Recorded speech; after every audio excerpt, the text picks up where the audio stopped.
Բարի ուշ գիշեր, հայր ջան, ողորմած պապս, որ պատմում էր Ների Գալստյան մասին,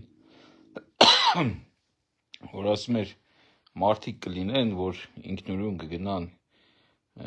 ոնց որ ասած կենթարկվեն իմանալով, որ դա չարն է, որ դա հակաքրիստոսն է, անտիխրիստն է, որ մարդիկ իրենց մարմնի վրա կդաջեն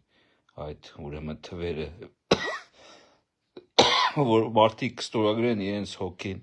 կվաճառեն չարին սատանային, ճիշտն ասած դե փոքր էի մտածում էի ոնց կարա մարդը իմանալ որ սա սատանան է, որ սա չարիք է, նես չի որ ես հավատացյալ ասենք բանով էի ապրում, բայց սովետական միություն էր, պապս հավատացյալ էր, բայց մտածում էի ոնց կարաս որ իմանաս չարն է, չարիք է, սատանա է եւ այլն, ու դու գնաս ինքնակամ կամավոր ստորագրես քո հոգին վաճառես չարքին, որը ըստ էլի իմ պապուս նշանակում էր հավերժ այրվել կրակների մեջ, դե փոքր երեխեքի համար էլ դա սարսափելի բան է, չէ, կրակների մեջ վառվելը, ճիշտն ասած հիմա ես տեսա ոնց է դա լինում, ու այս հասակից նույնիսկ զարմացած եմ, մտածում եմ, դե որ պապս ճիշտ էր, փաստորեն դա ես իմ աչքով տեսա, բայց մեկը զարմացած եմ մնում մարդկանց վրա եւ մանավանդ այդ տիրադավ շների, այդ հոգիները մեռած, սատանին վաճառած այդ ոչնչությունների,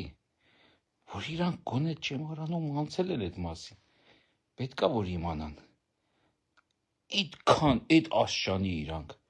հեռու են ուրեմն քրիստոնեությունից, որ կամավոր ստորագրում են անտիխրիստի, հակաքրիստոսի իրենց հոգու վաճառքը, մենակ մի բանն է ինձ մխիթարում, որ իրանց պատիժը Աստծո դատաստանը շատ ավելի դաժան է լինելու եւ իրենք էլ գիտեն այդ մասին, քան թե սովորական մահկանացուներին է, որոնք որ ինչ որ տեղ էլի հասկանալի է անգրագիտության մեկը իր ուրեմն չկամենալով եւ այլն, բայց իրանք ահա որ է լինելու այդ ինչ որտեղ մխիթարանքը, բայց վերջը լինելու է, բոլորս գիտենք այդ մասին, լսել ենք այդ մասին, կարդացել ենք այդ մասին,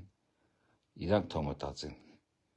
մարդիկ ովքեր կմնան մեր հավատքի, մեր եկեղեցու կողքը, մտածելու բան չունեն,